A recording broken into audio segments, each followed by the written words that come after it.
नमस्कार। रामनवमी पर्व के बाद से उपयुक्त तनाव के कारण पूरे भारतवर्ष में चर्चा का विषय बना रहा सासाराम शहर में अब पूरी तरह से शांति लौट आई है। आप जहां भी जाएंगे, सासाराम शहर के किसी भी कोने में जाएंगे, आपको पता ही नहीं चलेगा कि सासाराम शहर में कुछ दिन पहले यहाँ का माहौल पूरी तरह से खराब हो चुका था या यहाँ पर आगजनी हुई थी, तोड़फोड़ की घटनाएं हुई थी। ये कहीं पर भी इस तरह का नजारा या इस तरह का जो भय है वो कहीं दिखाई नहीं पड़ेगा। सासाराम शहर में जितनी दुकानें हैं वो खुल चुकी हैं। जितने ग्राहक हैं जो ग्रामीण क्षेत्र से अक्सर सासाराम शहर में खरीदारी करने के लिए आते रहते हैं, उनका आगमन पहले की तरह हो चुका है और सासाराम शहर एक तरह से गुलजार दिखाई दे रहा है, जो पहले जिस तरह से पहले दिखाई पड़ता था। लेकिन जो जिनके कारण सासाराम शहर अशांत हुआ था या जिनके कारण करीब एक सप्ताह तक शहरवासी डर के साये में जीने के लिए मजबूर हुए थे, उनके लिए अभी प्रशासन एक तरह से कालनेमी बना हुआ है और ये कालनेमी प्रशासन तब तक बना रहेगा जब तक से पूरी तरह से सासाराम शहर में से असामाजिक तत्वों को सफाया न कर दे। कारण कि अभी भी लगातार जितने भी संवेदनशील जगह है वहां पर पैरामिलिट्री फोर्स की तैनाती की गई है और एक सख्त संदेश देने की कोशिश की गई है प्रशासन की ओर से कि अगर थोड़ी भी खुराफात या थोड़ी भी गलती करने की कोशिश की गई तो उसका परिणाम बहुत बुरा होगा।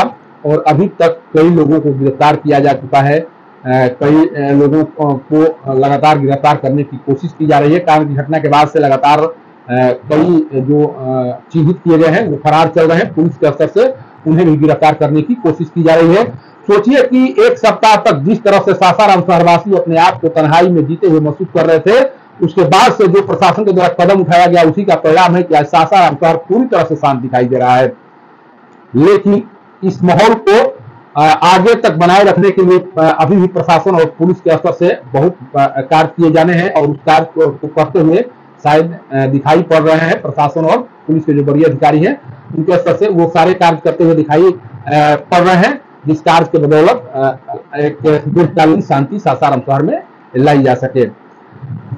सबसे पहले जब घटना सामने आई थी उसके बाद से मैं लगातार ये अपने चैनल के माध्यम से मैं लगातार ये कहता रहा कि सासाराम शहर के विभिन्न संवेदनशील स्थानों पर पैरामिलिट्री फोर्स की तैनाती की जाए। कारण की घटना के एक दिन बाद ही पैरामिलिट्री फोर्स के जवान बहुत तायद संख्या में सासाराम पहुंच चुके थे, लेकिन उनसे कोई गश्त कराया जा रहा था और गश्त का परिणाम ये हो रहा था कि लगातार जो तनाव की घटनाएं हैं वो कम होने का नाम नहीं ले रही थी। लेकिन जैसे ही पैरामिलिट्री फोर्स के जवानों को संवेदनशील स्थानों पर तैनात किया गया उसके बाद से आज लगभग 5 रोज गुजर गए। 5 रोज के दौरान सासाराम शहर से किसी भी अप्रिय घटना की सूचना अभी तक सामने नहीं आई है। तो इतना तो माना ही जाएगा कि एक तरह से सासाराम शहर पूरी तरह से शांत हो चुका है और सासाराम शहर में अब दिनचर्या समान हो चुकी है। लेकिन जितने भी असामाजिक तत्व हैं वो संभल जाए, कारण कि प्रशासन की उन पर नजर है और प्रशासन की कोशिश है कि किसी भी असामाजिक तत्वों को बख्शा नहीं जाएगा। उन्हें एक एक कर चिन्हित किया जा रहा है, जो कानून के दायरे में आ चुके हैं उन पर कार्रवाई हो रही है और जो अभी पुलिस के गिरफ्त से बाहर है उनको गिरफ्तार करने की कोशिश की जा रही है। और लगातार मुख्यमंत्री के स्तर से ये कहने का प्रयास किया जा रहा है कि प्रत्येक बिंदुओं की जांच हो रही है और जो भी दोषी पाए जाएंगे उन पर कार्रवाई होगी। तो वाकई में उसका असर भी सासाराम शहर में दिखाई पड़ रहा है और सासाराम शहर पूरी तरह से शांत हो चुका है। मैं बार बार कह रहा हूँ, कोई भी व्यक्ति सासाराम शहर में आना चाह रहा है या सासाराम शहर से में अगर वो ठहरना चाह रहा है वो बेहिचक आकर यहाँ ठहर सकता है, रह सकता है। कहीं पर कोई परेशानी नहीं है, कोई तनाव नहीं है। सारे लोग अब सड़कों पर निकल चुके हैं। सामान्य दिनों की तरह देर रात तक सासाराम शहर में खरीदारी हो रही है, देर रात तक दुकानें खुली रह रही हैं। पुलिस की चहलकदमी जो पहले जिस तरह से थी उसी तरह से अभी भी है। लगातार पैरामिलिट्री फोर्स के जवान गश्त कर रहे हैं। शाहजलाल पीर में बड़े पैमाने पर पैरामिलिट्री फोर्स के जवान को तैनात किया गया है। गीता घाट है जिसे बस्ती मोड़ भी कहा जा रहा है, वहां पर भी बड़ी संख्या में पैरामिलिट्री फोर्स के जवान को तैनात किया गया है। अन्य स्थानों पर बिहार पुलिस और बीएसएफ के जवान हैं वो तैनात हैं और उनके स्तर से लगातार कोशिश की जा रही है कि कोई भी परेशानी सासाराम शहरवासियों को न आए। जो असामाजिक तत्व हैं उन पर कड़ी निगाह रखी जा रही है, खासकर पैरामिलिट्री फोर्स के जवानों के द्वारा।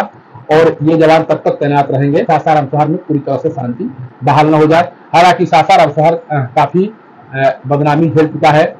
करीब एक सप्ताह तक पूरे भारत में सासाराम की चर्चा होती रही, खासकर जब अमित शाह के कार्यक्रम को रद्द किया गया, जो गृह मंत्री अमित शाह है उनके कार्यक्रम को रद्द किया गया, उसके बाद से लगातार सासाराम के बारे में कयास लगाए जाते रहे कि सासाराम का माहौल काफी खराब हो चुका है, जिस कारण से गृह मंत्री के कार्यक्रम को स्थगित करना पड़ा।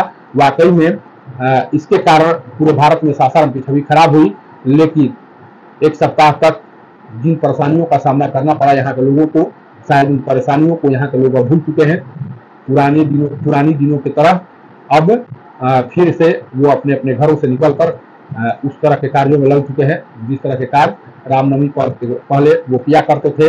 खुली हवा में सांस ले रहे हैं, पूरे तौर पर अपना मनोरंजन कर रहे हैं, मॉर्निंग वॉक भी हो रहा है और वो सारे कार्य हो रहे हैं जो पहले हुआ करते थे।